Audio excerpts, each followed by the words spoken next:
What's up, guys? Matt Brown here for TheLines.com. Let's talk a little Thursday night football between the 49ers and the Seahawks. Go ahead, hit that subscribe button down below. Coming to you from a chilly Las Vegas. Boy, woke up sub-freezing temperatures over here in Las Vegas, man. This thing is crazy.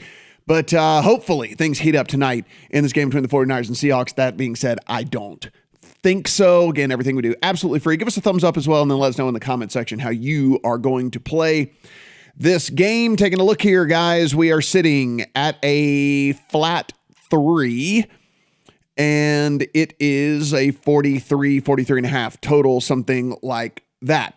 So, full disclosure, in my account, I have Seahawks 3.5. I played it early in the week on the chance that we were going to get Josh Johnson. Looks like it's going to be Brock Purdy. He's listed as questionable, expected to play in this game for the 49ers. And the reason mainly that I was looking at the Seahawks with Josh Johnson, there's at least like a ton of tape on him. Like a defense can somewhat prepare for his very limited skill set at this point in his career, where Purdy is still pretty kind of like a wild card basically. And you were giving me more than a field goal. I was okay with that. I don't hate the bet still being in the account, but just a little less than with Purdy than with Johnson.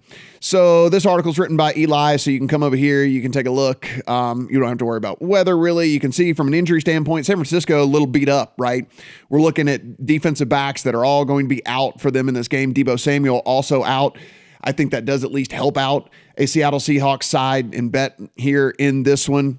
From the Seattle side of the things, Ken Walker, of course, the star running back for them, off the injury report altogether. So he is good to go and is going to play in this game. Pretty simple handicap, in my opinion, right? It comes down to, do we believe that the shine is going to wear off of Brock Purdy at some point? Now, the defense we know from San Francisco is going to be very stout. And with Seattle, we've certainly seen an offense that has flashed at times, but here of late, pretty average, right? And so is there going to be enough points scored by Seattle to get over what we think Brock Purdy and company can do? Now, listen, it is a compromised Brock Purdy, right? And I'll come down to the Seahawks offense versus 49ers defense.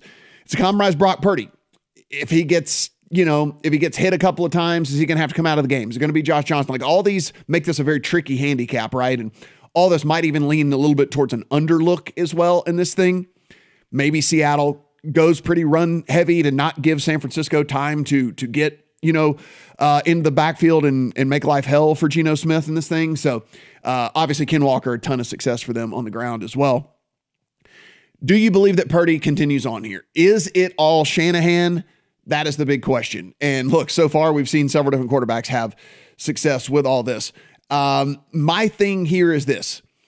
I know San Francisco's defense is going to be good. And I know San Francisco's defense is going to be, and I'll scroll down a little bit so you can start reading some of the stuff here, is going to limit the amount of points that are going to be scored here by Seattle. That being said, that secondary being beat up as much as it is, if Geno Smith does have any sort of time or whatever, I actually think he will find some success in throwing the ball a little bit.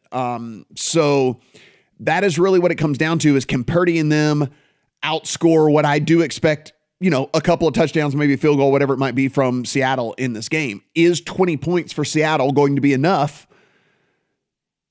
Because listen, that's not a big scoring output. And we know that the 49ers defense is going to be good and is going to limit them. They're not going to have the scoring bonanza or anything like that. But is 20 points going to be good enough to win this game? Or is 20 points going to be good enough to keep this thing within 3 or 3.5, depending on where this thing ends up by the time it kicks off, right? Because again, we don't have to win the game with Seattle. We just have to keep it within a field goal. So for me, I actually think I think there's just enough injuries in that secondary to make me feel comfortable taking the field goal or more than a field goal. Again, I would be waiting on the 3.5. The 3 to me just seems very appropriate. You don't want to be playing for a push or anything like that. So 3.5 on Seattle would be the play for me. The 3 is just a non-play. I just think it's, especially a juiced, especially, if we're looking at this thing from a standpoint of where it's like you're only getting, whatever even money on a flat 3, it's just not worth it to me. I would wait on the 3.5, and the 3.5 doesn't show. We got a bunch of games coming up on Saturday and Sunday for this thing. Eli looking here. Oh, he actually says he does like the under in this one as well. So that's what I said. I'm leaning under as well. I do think that Purdy in them, despite Seattle's struggles on defense, I think look, it's just a tough road to hoe. The more tape these defenses get on some of these guys, just the better they become. And now you also factor in that the guy is injured, is compromised in this game. And so no Deebo Samuel, there's just a lot of things going on with this. And I do believe Pete Carroll with Ken Walker back in there is probably going to try to run him a ton. So leads me to, and we can go to the lines, and we have this handy dandy little prop finder over on the lines, which is fantastic. Prop finder tool here. If we come in and we look at Kenneth Walker, which by the way, all you got to do is just type in someone's name. You can see rushing yards sitting at 48.5. That seems fairly interesting. And then if we can find, and it probably will happen a little bit closer to time, just carries, how many carries that he has overall. I think that's fairly interesting as well, because again, he's completely off the injury report. They were riding him a ton when he was healthy, and seems to be healthy again. And despite the fact that San Francisco is so good on the defensive side of the ball and so good, Pete Carroll's just stubborn. I think the yardage is fine if you want to play the over 48.5. It's not my favorite. I would be looking for total touches, like total carries.